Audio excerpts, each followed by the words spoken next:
Existe uma pergunta que atravessa gerações, divide igrejas, gera debates acalorados e raramente recebe uma resposta realmente honesta.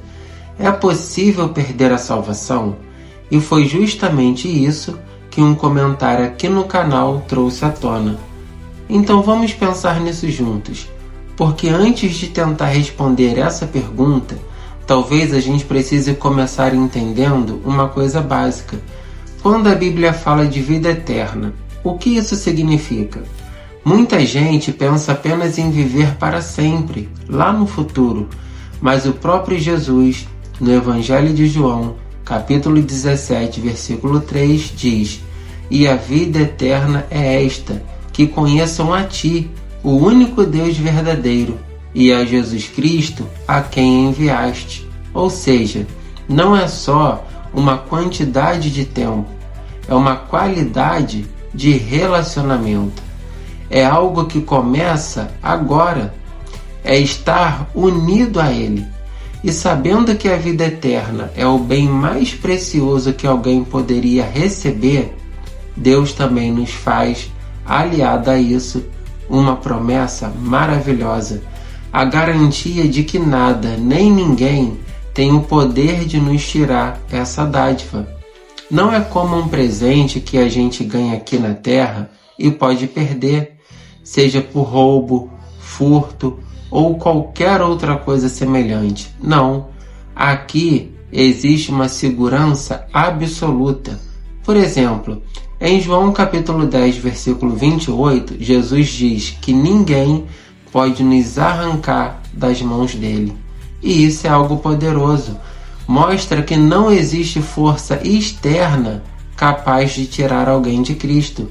E isso se conecta com outro texto muito conhecido, livro de Romanos, capítulo 8, versículo 38, onde Paulo diz que nem a morte, nem a vida, nem os anjos, nem qualquer outra coisa criada pode nos separar do amor de Deus. Percebe o padrão? Nada de fora, nada externo, nenhuma força criada. Isso é uma segurança real, inabalável. Mas repare um detalhe. Todos esses textos estão falando sobre o que vem de fora, o inimigo, as circunstâncias, as forças deste mundo. E a resposta é clara: nada disso tem o poder sobre quem está em Cristo. Só que a Bíblia não para por aí, porque existe uma dimensão que esses textos não estão abordando diretamente e que outros textos fazem questão de tratar. Não é o que vem de fora, mas o que vem de dentro. A vontade, a escolha, o coração. E é exatamente aqui que entra João capítulo 15, onde Jesus fala sobre a videira e os ramos. Ele diz que quem permanece nele dá fruto, mas quem não permanece é cortado. E isso muda completamente o nível da conversa, porque não se trata apenas de estar ligado, mas de permanecer ligado.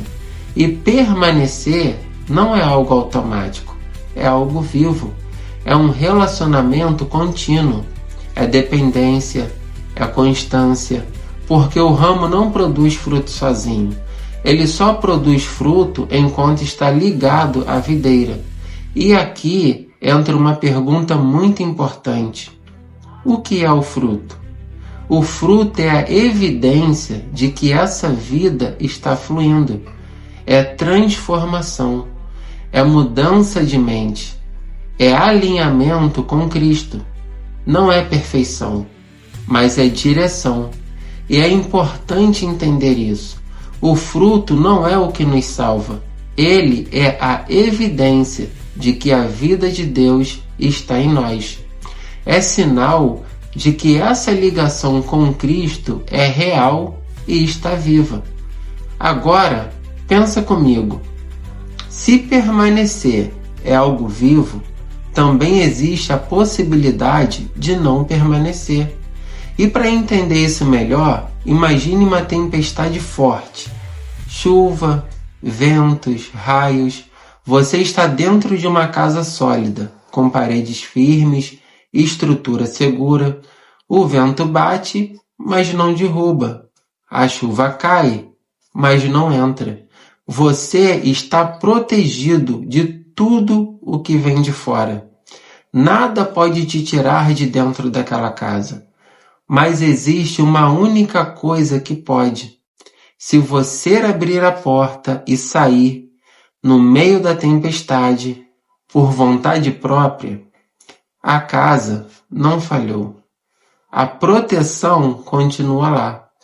O que mudou foi a sua decisão de permanecer. A segurança não foi vencida. Ela foi abandonada. E talvez alguém pergunte, mas por que alguém sairia de um lugar seguro desses? Porque nem toda decisão é racional. Às vezes é engano, às vezes é desejo, às vezes é só o coração se afastando aos poucos. E quando percebe, já saiu. E é por isso que textos como Hebreus capítulo 3, versículo 12, fazem esse alerta sobre o perigo de se afastar.